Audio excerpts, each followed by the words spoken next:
तो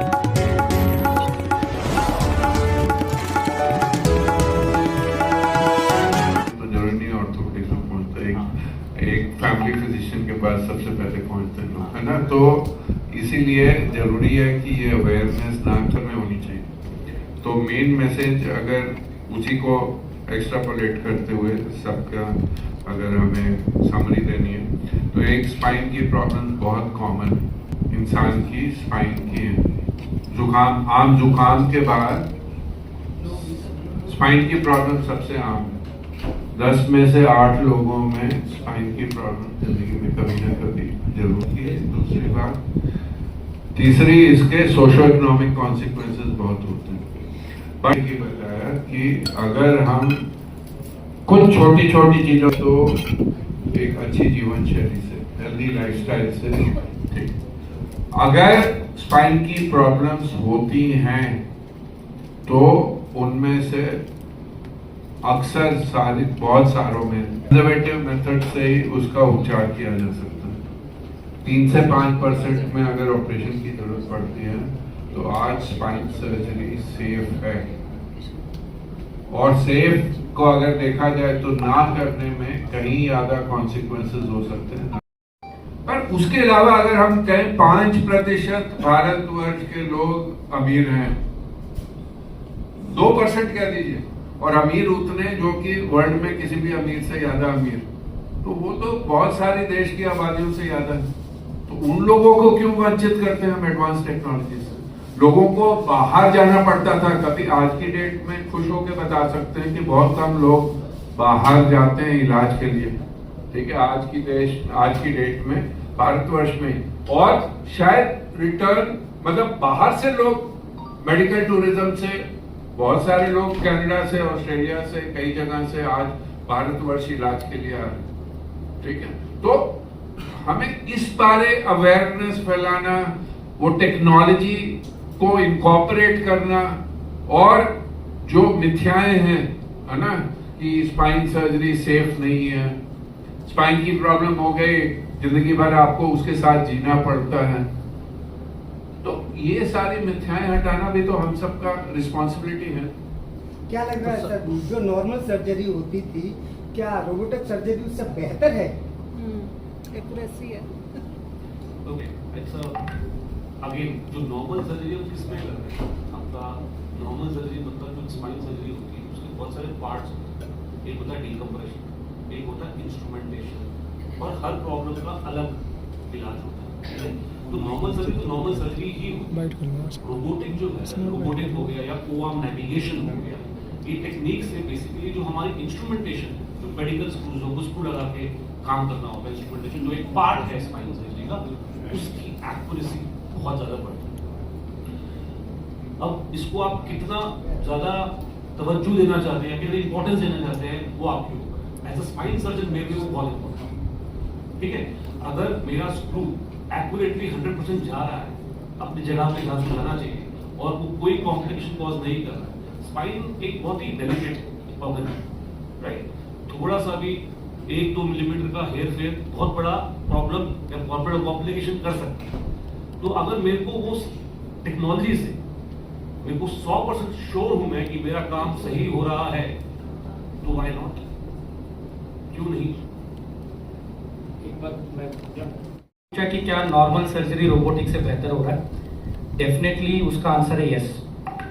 वो इस तरीके से बेहतर हो रही है। तो डॉक्टर विकास ने भी बताया कि स्क्रू का एक्यूरेसी बढ़ जाता है। सिर्फ एक्यूरेसी नहीं, बेसिकली हम लोगों ने सबने अभी सुनते होंगे की होल स्पाइन सर्जरी। तो रोबोटिक के आने के बाद की होल स्पाइन सर्जरी इतना आसान हो गया है कि जो हम की होल स्पाइन सर्जरी करने के लिए कि एक स्क्रू डालने के लिए पहले हमें 5 मिनट लगता था, तो वो अभी 1 मिनट भी नहीं लगता है रोबोटिक के द्वारा। और जो चीरा लगता है रोबोटिक के द्वारा वो और कम हो जाता है। इससे क्या है कि जो पोस्ट ऑपरेटिव पीरियड में जो मरीज को दर्द होता था, वो दर्द बहुत ही मिनिमल हो जाता है। पेशेंट की रिकवरी बहुत फास्ट होती है। और सबसे इंपॉर्टेंट चीज है, जब हम की होल सर्जरी करते थे, सर्जन को और पेशेंट को बहुत ज्यादा एक्सरे का एक्सपोजर होता था। हम सबको पता है एक्सरे एक्सपोजर से कैंसर्स हो सकते हैं।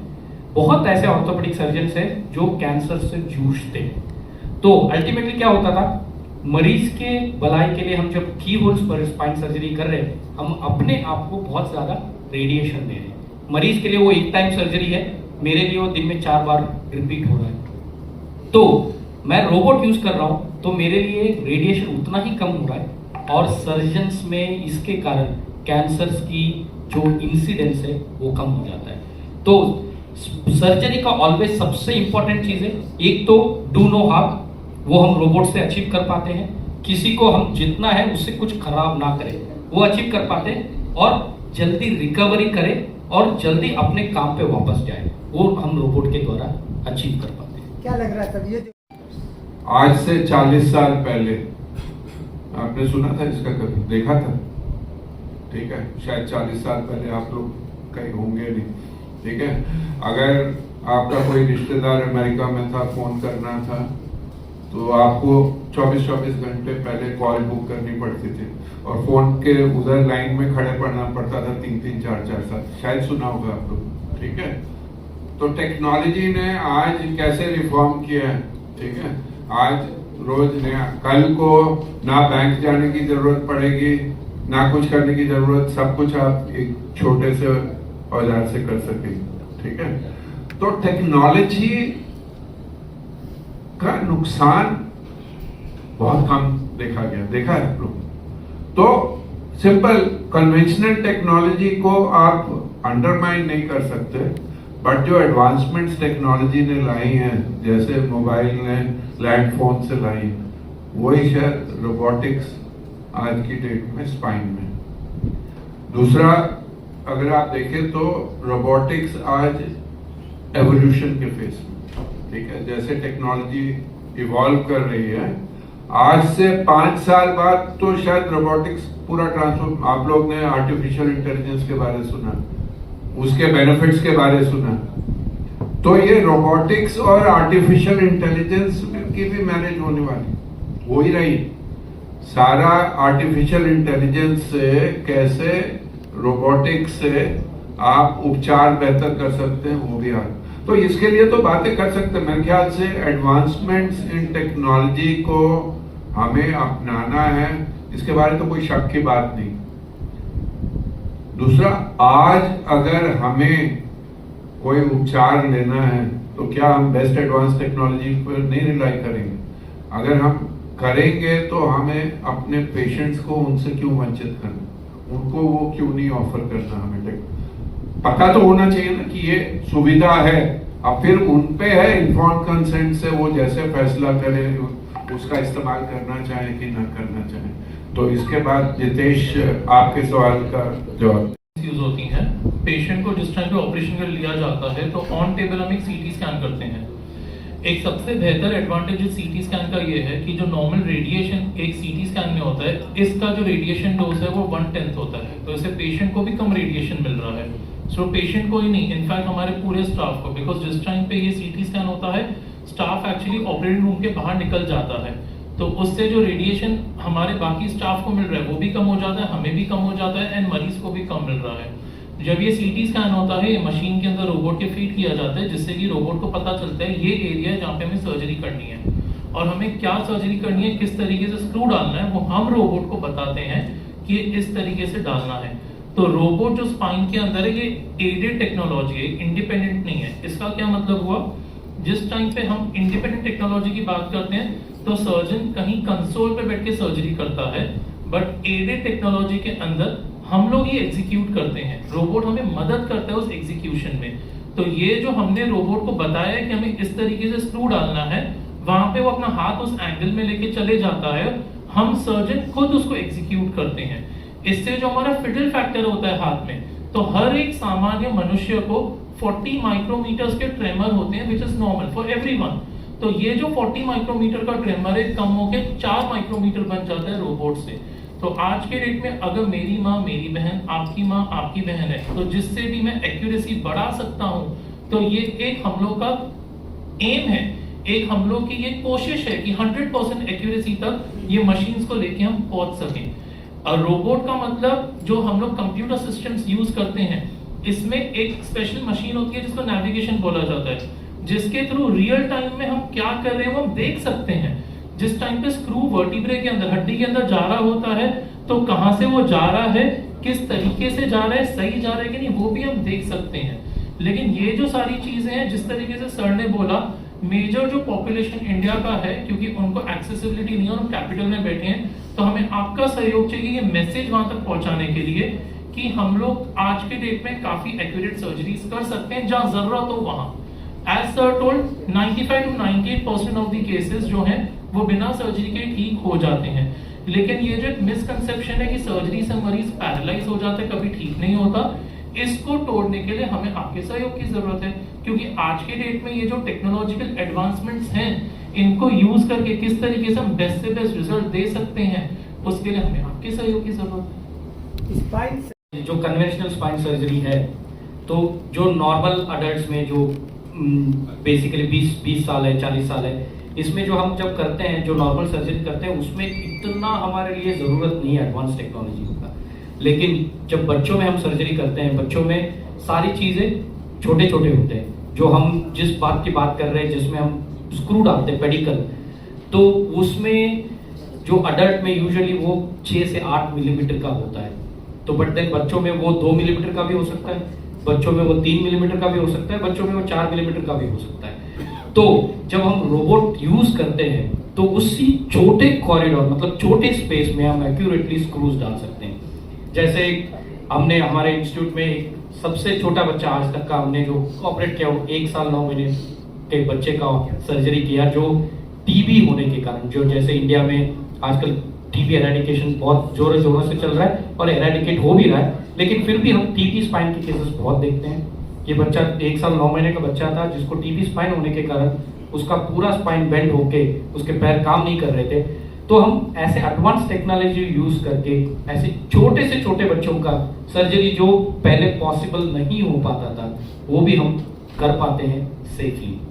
सर बेसिकली फिर मैंने पहले भी बताया था, दोबारा दोहराऊं, जब स्पाइन सर्जरी की जरूरत हो तो ना करना कहीं ज्यादा अनसेफ होता है ना कि करना। और आज टेक्नोलॉजी से स्पाइन सर्जरी, चाहे वो बच्चा हो, चाहे बुजुर्ग हो, चाहे आम आदमी हो, स्पाइन सर्जरी सेफ है। ये मिथ्या को कृपया समाज से हटाने के लिए जो हमारे एंडेवर हैं उसमें सहयोग दीजिए, क्योंकि इस मिथ से शायद सबसे ज्यादा अनसेफ्टी समाज में फैल रही है। तो ये मिथ्स है, इनको हटाने में हम सबकी मदद कीजिए। अब आप अपना सवाल। प्रॉब्लम्स जो होती हैं वो आजकल जैसे it is said that sitting is new smoking. ज्यादातर लोग बैठने वाला जॉब कर रहे हैं, सिटिंग जॉब है, आईटी कंपनीज में लोग काम कर रहे हैं, कंप्यूटर बेस्ड काम कर रहे हैं, वर्क फ्रॉम होम कर रहे हैं, उठने बैठने का तरीका सही नहीं है, वो एक कॉज हो सकता है।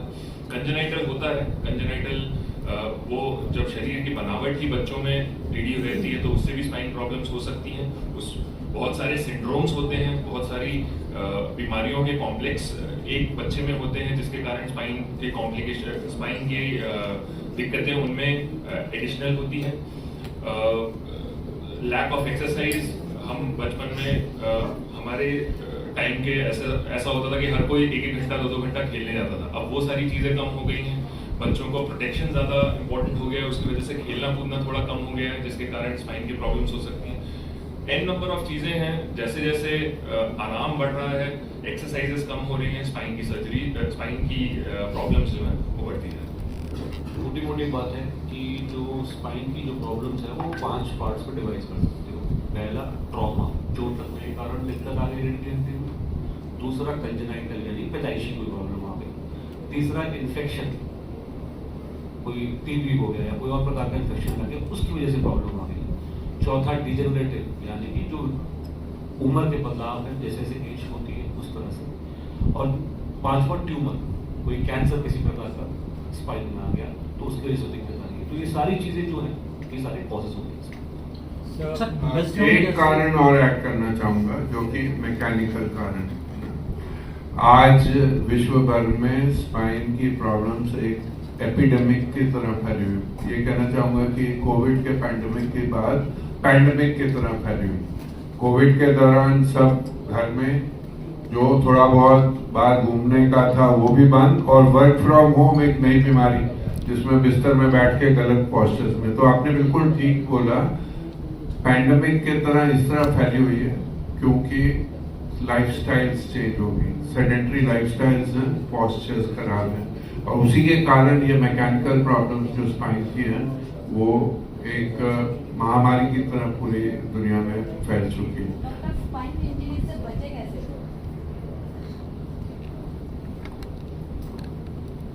से बचे कैसे, ये सबसे अच्छा सवाल है आज, because prevention is definitely better than cure.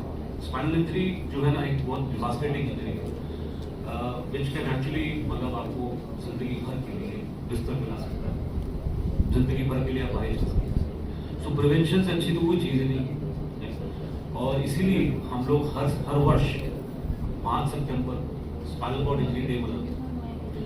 मकसद क्या है, सिर्फ ये अवेयरनेस करना कि please try to prevent spinal cord injuries, because they are the most devastating. गर्दन में चोट लगी, नीचे का हिस्सा पूरा चला जाता है, कुछ नहीं होता, ना महसूस होता, ना मलमूत्र का कुछ पता लगता है। उसी प्रकार अगर नीचे वाले हिस्से में चोट लगती है तो पैर चल जाते हैं और नीचे का हिस्सा सुन्न हो जाता है और काम नहीं करता, और ये this would be forever. तो injury prevention is at multiple levels. Road traffic accident is the most common cause of spinal cord injury, followed by fall from heights, followed by trivial falls also at home, followed by violence on the streets. So all these are the causes. So prevention पे जब आते हैं तो road traffic, हम खुद ही red light jump करने में सबसे तेज रहते हैं। So we should not do that, right? We should try to follow the traffic rules which are very important and therefore our safety. Seat belt की बात हुई, सीट बेल्ट लगाना चाहिए, किसके लिए? अपने लिए ना, हम वो नहीं। हेलमेट लगाना चाहिए कि नहीं लगाना चाहिए, सरकार बोल रही है और हमें सुनना भी तो होगा ना। So all these are prevention strategies which are very very important, right? Similarly when you move down to fall from heights, अब घर में पानी ना हो, टॉयलेट जो है वो थोड़ा सूखा है, फिसल के चोट लगती है, सीढ़ियों पे ध्यान रखना, रेलिंग लगी हो नीचे तेरे पकड़ के उतर सके, छोटी छोटी चीजें हैं, but these are the prevention strategies. Am I right? अगर वो डिजेनरेटिव प्रॉब्लम हो, स्पॉन्डिलाइटिस हो, तो दो तरह की है। जो डॉक्टर विकास टंडन बता रहे थे वो ट्रॉमेटिक स्पाइनल इंजरीज, चोट लगने से रीढ़ की हड्डी में स्पाइनल कॉर्ड पे दबाव आने से, क्योंकि स्पाइनल कॉर्ड के सेल्स और ब्रेन के सेल्स दोबारा से जीवित नहीं होते अगर मर जाए। जख्म यहाँ होता है वो भर जाता है, पर स्पाइनल कॉर्ड के सेल्स दोबारा से होते नहीं। तो अगर दो शब्दों में बोलना है कि कैसे बचना है स्पाइनल इंजरी से, तो नियमों का पालन कीजिए। सर, जैसे आपने कहा, लोग नियमों का पालन करते हैं, है ना, वो पालन करने से आप सारे, चाहे वो रोड ट्रैफिक एक्सीडेंट है, चाहे फॉल फ्रॉम हाइट्स हैं, चाहे वायलेंस है, चाहे स्पोर्ट्स इंजरी है, चाहे ड्राइविंग एक्सीडेंट्स हैं, ठीक है। आज की डेट में हमारे अस्पताल में 2 जवान लोग, ठीक है, दोनों 20 साल की उम्र में, जिंदगी भर के लिए पैरालाइज लेटे हुए, क्योंकि एक ने सहस्त्र धारा में डाइव मारी, पानी डीप नहीं था, और दूसरा वाटर पार्क में डाइव मार के, पानी शैलो हो, डाइव मारो, गर्दन में चोट, जिंदगी भर के लिए बारिश। तो अगर नियमों का पालन करें तो हम इनसे सबसे बच सकते हैं। जो आपका सवाल था कि कोई एक केस एग्जाम्पल, डॉक्टर गुलराज, ऐसे तो अनेकों केस होंगे, लेकिन जैसे भाई साहब ने पूछा था कि बच्चों का सर्जरी क्या सेफ है, तो जैसे कि बच्चों का सर्जरी बहुत ही मतलब डेलिकेट होता है, क्योंकि सारे ऑर्गन्स बहुत छोटे छोटे होते हैं, उनमें ब्लड इतना कम होता है कि हम ज़्यादा ब्लीडिंग का भी अफोर्ड नहीं कर पाते हैं, हार्ट के रिजर्व्स कम होते हैं, तो इसमें हमें प्रिसीजन सर्जरी बहुत ज़रूरत होता है। तो जैसे मैंने एक बच्चे का एक्सप्लेन किया कि ये शायद दुनिया में ही सबसे छोटा बच्चा है जिसका हमने सर्जरी किया स्पाइनल टीबी के डिफॉर्मिटी के लिए। तो ये 1 साल 9 महीने का बच्चा था, तो जो हमारे पास आया कि वो उसके पैर काम नहीं कर पा रहे और यूरिन और स्टूल का कंट्रोल खत्म हो गया है। तो उनका जो स्पाइन है बेंड हो गया था लगभग 140 डिग्री के करीब करीब। तो हमने इस बच्चे का ऑपरेशन किया और ये सारे हमने कंप्यूटर गाइडेड और रोबोटिक के टेक्नोलॉजी यूज़ करके और एक न्यूरो मॉनिटरिंग करके एक मशीन होती है जिससे हम ऑपरेशन के दौरान कंटिन्यूसली नसों को मॉनिटर कर सकते हैं। तो इन नए टेक्नोलॉजी के दौरान जिस बच्चे को ऑपरेट किया तो हम एक्यूरेटली इसमें स्क्रूज प्लेसमेंट कर पाए। वो 140 डिग्री का स्पाइन को हम वापस लगभग 50-60 डिग्री के करीब लेके आ पाए, जो यूजुअली नॉर्मल होता है। और वहाँ से आज बच्चा सिर्फ चलना छोड़िए, आज डांस भी कर रहा है, खेल रहा है, साइकिल चला रहा है।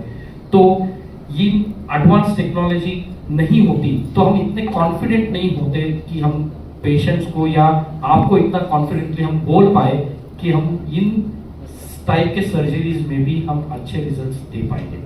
तो डेफिनेटली टेक्नोलॉजी ने हमें बहुत मतलब बेटर सर्जन बनाया है और हम बेटर को बेस्ट कर पा रहे हैं। सर अभी तक कितनी का स्क्रीनिंग? जैसे एक आरकेपुरम सेक्टर 4 में एक स्कूल है, तो मैंने खुद वहाँ पे लगभग 900 स्टूडेंट्स की स्क्रीनिंग की। तो उसमें हमें जो डाउटफुल आए तो उसमें कम से कम 20-25 स्टूडेंट्स को हमें डाउटफुल लगा। तो उसमें बहुत बेसिकली, क्योंकि ये बहुत सेंसिटिव इशू है, पेरेंट्स से पहले हमें कंसेंट लेना पड़ता है एग्जामिन करने से पहले स्कूल्स में, और एक बार हमें डाउटफुल आएगा तो फिर पेरेंट्स को वापस हमें फॉलो अप करके उनका एक्सरेज करके देखना पड़ता है। तो सक्सेसफुली जो जिनके बारे में हमें डाउट भी नहीं था, एटलीस्ट हम 3 बच्चों में स्कोलियोसिस का बीमारी को पकड़ पाए इन 900। तो जैसे डॉक्टर विकास पहले ही बता रहे थे, ये लगभग 2 से 3% लोगों में होता है, स्पेशली लड़कियों में बहुत कॉमन होता है।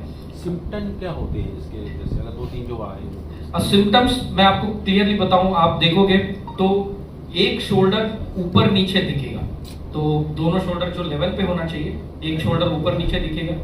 या आप जब पीठ के तरफ से देखोगे तो एक पार्ट हमारा चेस्ट का उभरा हुआ दिखेगा, एक पार्ट अंदर दिख सकता है। और हमारे जो वेस्ट है, वेस्ट में भी ये हो सकता है कि एक पार्ट बाहर को दिखे, एक पार्ट अंदर की तरफ दिखे। और जब हम स्पेशली सबसे इंपॉर्टेंट चीज़ आप अपने सारे बच्चों में करके देख सकते हैं, उनको हम बेंड करें और जो जब वो जमीन के लिए पैरेलल हो जाते हैं तो हम उनको उसी डायरेक्शन में हम ऑब्जर्व करें, तो कोई भी चेस्ट वॉल एक ऊपर नीचे दिखे तो हम स्कोलियोसिस को सस्पेक्ट कर सकते हैं। खास तौर से जब यंग बच्चों में डिफॉर्मिटी हो, तो जो हमारी छाती बच्चों में 5 से 10 साल में बड़ी होती है, जैसे सारी हड्डियां बड़ी होती हैं, तो अगर डिफॉर्मिटी के कारण वो नॉर्मल साइज ना पहुंच सके तो अंदर जो सारे वाइटल ऑर्गन्स हैं, चाहे लंग्स हैं चाहे हार्ट है, उन पे असर होता है। और फिर आगे चल के इन बच्चों में रेस्पिरेटरी फेलियर, कार्डियक फेलियर भी होता है। तो अगर खास तौर से यंग एज में जिनमें शुरू होती है, उनमें मॉर्बिडिटी के साथ साथ मॉर्टेलिटी, कॉस्मेटिक खाली नहीं रह जाती प्रॉब्लम। और यही प्रॉब्लम है कि जब आप नेग्लेक्टेड डिफॉर्मिटीज हो तो उनमें ये सारी प्रॉब्लम्स काफ़ी बढ़ जाती हैं। खाली एक पहला सवाल था, उसका मैं और थोड़ा उसके बारे में बताना चाहूँगा। आज सब आप लोग ये धारणा मत लेके जाइएगा कि स्पाइन का मेन इलाज सर्जरी होती है। कॉम्प्रिहेंसिव मैनेजमेंट शायद स्पाइन में बहुत इम्पोर्टेंट है, और हर कंपोनेंट का मैनेजमेंट का उतना ही योगदान होता है, ठीक है। तो मतलब सर्जरी एक छोटा कंपोनेंट होता है मैनेजमेंट का। तो जैसे कि आपने पूछा स्पाइनल इंजरी का, स्पाइनल इंजरी में हुई तो आपने रीढ़ की हड्डी फिक्स कर दी, बट अगर वो कंप्लीट इंजरी है तो जिंदगी भर पैरालाइज रहेगा इंसान। तो उसको कैसे उस पैरालिसिस के साथ बावजूद नॉर्मल लाइफस्टाइल पे लाना है, वो कॉम्प्रिहेंसिव रिहैबिलिटेशन से उसको लाना पड़ता है। तो प्रिवेंशन से perioperative management, surgical management, postoperative management, और सबसे इम्पोर्टेंट रिहैबिलिटेशन भी। तो सर्जरी एक छोटा कंपोनेंट होता है, बाकी भी। और एडवांस टेक्नोलॉजीज में आपने बोला उदाहरण का, ठीक है, 10 साल की बच्ची पार्क में खेलने गई, झूला टूट गया, गिरी, गर्दन में चोट लगी। और स्पाइनल इंजरी जितनी ऊपर हो उससे नीचे का पूरा पैरालाइज हो जाता है। तो दूसरे मणके में दूसरे वर्टिब्रा का फ्रैक्चर, उसके नीचे पूरा पैरालाइज, कुछ भी नहीं चल रहा। सांस के लिए भी वेंटिलेटर पे, क्योंकि तीसरे चौथे और पांचवें सर्वाइकल जो नर्व्स हैं उससे आपका डायफ्राम चलता है, छाती के मांसपेशी नीचे के नर्व से चलते हैं। तो आप सोचिए ऐसे बच्चे, परिवार पे कितना बड़ा हादसा। तो पहले किसी दूसरे अस्पताल से आए तो वो रोबोटिक टेक्नोलॉजी से दूसरे स्पाइन के वर्टिब्रा को फिक्स किया गया ताकि उसमें मूवमेंट बरकरार रहे, नहीं तो पीछे से फिक्स करते तो मूवमेंट कम हो जाती। अब उसको जब हाथ ही नहीं हिल पाते तो रिहैबिलिटेट क्या करेंगे? तो फिर हमारा रिसर्च प्रोग्राम जो चल रहा था एपिड्यूरल स्टिमुलेशन का, उसमें वो एनरोल होके आज की डेट में वो एपिड्यूरल स्टिमुलेशन से खा सकती है, लिख सकती है, सारा कुछ कर सकती है। अब बच्ची वेंटिलेटर पे, तो उसके लिए डायफ्रामेटिक स्टिमुलेशन की टेक्नोलॉजी आज इंडिया में आम अवेलेबल नहीं है, बट उसके लिए हमने कई केस किए, बाहर से खास FDA अप्रूवल से इम्प्लांट मंगवा के, जो पायनियर हैं, जो रेमंड ऑन्डर्स क्लीवलैंड से, उनकी वो वर्चुअल असिस्टेंस से उसमें डायफ्रामेटिक स्टिमुलेशन इम्प्लांट किया गया, तो आज वो वेंटिलेटर से बाहर निकल चुकी। तो 2 साल की बच्ची जो 10 साल पहले शायद जल्दी, है ना, दूसरे विश्व युद्ध में जब स्पाइनल इंजरी का उपचार नहीं शुरू हुआ था, 90% स्पाइनल इंजरी के लोग 1 साल के अंदर भगवान को प्यारे हो गए और खाली 1% 20 साल तक जी पाए थे। तो इससे ना खाली मॉर्बिडिटी होती है, ये लाइफ थ्रेटनिंग चोट्स होती है। तो टेक्नोलॉजी से आज वो बच्चे ना खाली खा पी पा रही है, वेंटिलेटर से बाहर निकल पा रही है। तो टेक्नोलॉजी का बहुत अहम योगदान है। एग्जाम्पल्स देना चाहें तो यहाँ जो बैठे हैं आपको मतलब 1 साल तक एग्जाम्पल्स दे सकते हैं, ठीक है। आपका कन्विंस होना कि सही उपचार ये ऐसी डिवास्टेटिंग प्रॉब्लम्स में बहुत जरूरी है। हमने एक स्टडी की, हमने पब्लिश किया, neglected traumatic spinal cord injuries, ठीक है, क्योंकि ऐसे लोग जो अस्पताल लेट पहुंचते हैं उनको कॉम्प्रिहेंसिव मैनेजमेंट मिलता नहीं, ठीक।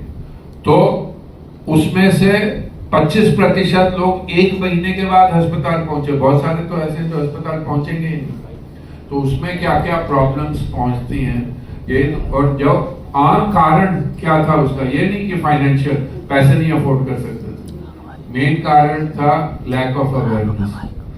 आज की डेट में भी बहुत सारे ऐसे स्पाइनल इंजर्ड के लोगों को ऑपरेट कर दिया जाता है और घर भेज दिया जाता है बिना रिहैबिलिटेशन के, क्योंकि अवेयरनेस नहीं है प्रोफेशनल्स में कि ये नॉर्मल लाइफस्टाइल में आ सकते हैं। तो वो अवेयरनेस फिर बता रहा हूँ फैलाना आप लोग का, उसमें बहुत अहम योगदान। सर छोटे बच्चे जो होते हैं, इसमें 2 तरीके से देखा जाता है कि बच्चा कितनी जल्दी हमारे पास इलाज करवाने आ रहा है। कुछ बच्चों की डिफॉर्मिटी जो है वो इतनी ज्यादा नहीं होती है जिसके लिए हर एक को सर्जरी की जरूरत हो। अगर इस टेक्नोलॉजी की बात करें, वो उन्हीं लोगों को दिया जाता है, उन्हीं बच्चों को दिया जाता है जिनको सर्जरी की जरूरत है। इससे ये, जैसे कि मैंने पहले भी ये एडवांटेजेस बताए थे कि रोबोटिक सर्जरी या फिर एडवांस टेक्नोलॉजी नेविगेशन सर्जरी से एक्यूरेसी बढ़ती है स्क्रू की, तो उससे एक 70-75 साल के अगर बुजुर्ग हैं उनसे तो बहुत ही ज्यादा एडवांटेज मिलेगा एक बच्चे को, अगर उसके कॉम्प्लिकेशन रेट हमने परमानेंट कॉम्प्लिकेशंस जो होते हैं वो अगर कम किए तो लाइफ एक्सपेक्टेंसी बढ़ जाती है। डिफॉर्मिटी करेक्शन बच्चों में ज्यादा बेहतर होता है अगर हम ये टेक्नोलॉजी लेते हैं तो। ब्लड लॉस कम होता है, सर्जरी से रिलेटेड जो कॉम्प्लिकेशंस होते हैं, blood loss, length of stay, infection, वो सारी चीजें इस टेक्नोलॉजी से बेहतर हो सकती हैं। मैंने जब बोला 1955 में जब हमारा स्कोलियोसिस का सर्जरी शुरू हुआ, उस टाइम पे जो सर्जरी हुआ उसमें ऐसा होता था कि 60-70% लोगों में दोबारा सर्जरी की जरूरत पड़ रही है क्योंकि स्क्रू फेल कर रहे हैं या वो डिफॉर्मिटी मतलब जो स्कोलियोसिस बेंड है बढ़ता जा रहा है।